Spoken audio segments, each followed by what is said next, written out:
asalaamu calaykum waraxmatullaahi wabarakaatu. dhammaanteena waxaan ku riyoonaa hodantinimo iyo inaan lacag yeelano. waxaana wada ognahay dhammaanteena in lacagta lagu helo waafajinta rabbi subxaanahu wa tacaala. ilaahi subxaanahu wa tacaala ayaa bixiya hantida, qofka uu doono ayuuna siiyaa. middaasi waan wada aaminsannahay, laakiin waxaa lama huraan ah in lala yimaado dadaal badan. ilaahi subxaanahu wa tacaala qur-aankiisa wuxuu ku dhahay, qaala allahu tacaala faidaa khudiyat isalaatu fantashiruu fi lardi wabtaguu min fadli illaah. aayaddaani waxaa ku cad shakhsi walba in loogu baahan yahay inuu dhaqaaq sameeyo, inuu dadaal lala yimaado si uu u helo risqi rabbi subxaanahu wa tacaala uu bixiyo. marka si aad u noqoto shakhsi hodan ah una kordhiso hantidaada, waxaad u baahan tahay inaad raacdo 10 qodob ee soo socda. waa qodobo aad u sahlan, laakiin waxay u baahan yihiin joogtayn.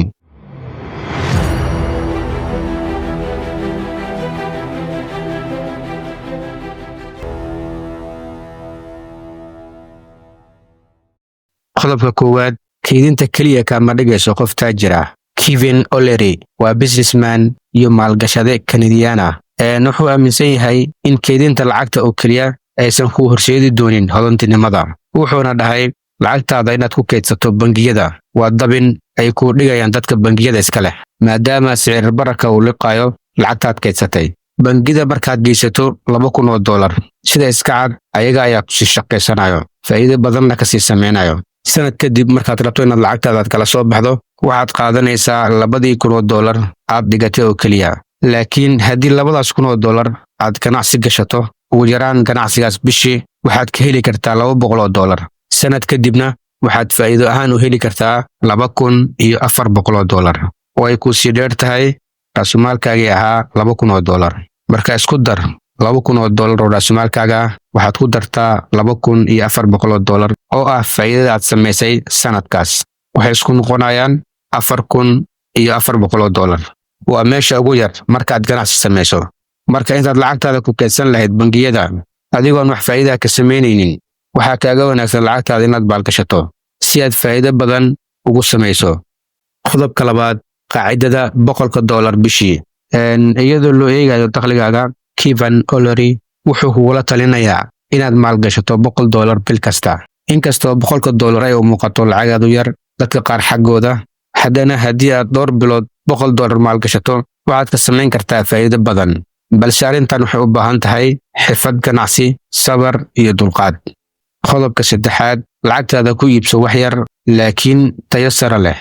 lacagtaada ku iibso ama ku maalgasho waxyaabaha qiimahooda kor u kacaya marba marka kasii dambaysa. Mr. O'Leary wuxuu cashar muhiim ah ka bartay hooyadiis, sababtoo ah hooyadiis lacagta ay sannadan kaysato waxay ku iibsan jirtay dahab. sannado kadibna marka uu qiimaha dahabka kor u kaco, waxay ka faa'iidi jirtay qiimo 2 jibaar ah. sidaas darteed, wax yar iibso, laakiin waxaad iibsanayso ha ahaadaan wax ay tayadooda sareyso, birina lacag badan aad ka faa'iidi karto. qodobka afraad, soo iibsashada badeecadaha qaaliga ah. Kevin O'Leary wuxuu isticmaalaa mabda'a ah inaad wax yar aad ka soo iibsato badeecooyinka qaaliga ah, laakiin waxaa shardi ah inay yihiin kuwa qiimahooda sii kordhayo, sida saacadaha ka samaysan fidda ama qalinka ee qiimahoodu qaaliga yahay, shudadka maarkada ah iyo qalimaanta naadirka ah. kuwaani ma ahan badeecooyin oo keliya, ee waa hanti qiimahoodu kordhaya mar waliba. qodobka shanaad, kala duwanaanshaha ganacsiyadaada. haddii aad leedahay hal ganacsi oo aad ka helayso faa'iido aad u badan, Kevin O'Leary wuxuu kugula talinayaa faa'iidada aad ka helayso ganacsigaas inaad ku maalgashato meelo kale, sida saamiyo aad ka helayso faa'iido, suuqyada dijitaalka ah, ganacsiyada yaryar iyo hantida maguurtada ah. kala duwanaanshaha ganacsiyadaada waxay ka ilaalinayaan khasaaraha sida lama filaanka ku yimaada. qodobka lixaad, bilow hadda. wakhtiga koowaad ee ugu wanaagsan maalgashiga wuxuu ahaa shalay. wakhtiga labaad ee ugu wanaagsan maalgashiga waa hadda, daqiiqadan hadda la taagan yahay. sugitaanka badan wuxuu la micno yahay fursad lumis. lacagaha yaryar ee aad maanta haysato, maalgashi waad ku samayn kartaa, hantina waad ka samayn kartaa, keliya waxay kaaga baahan yihiin inaad siiso wakhti ku filan. qodobka toddobaad, naftaada maalgeli.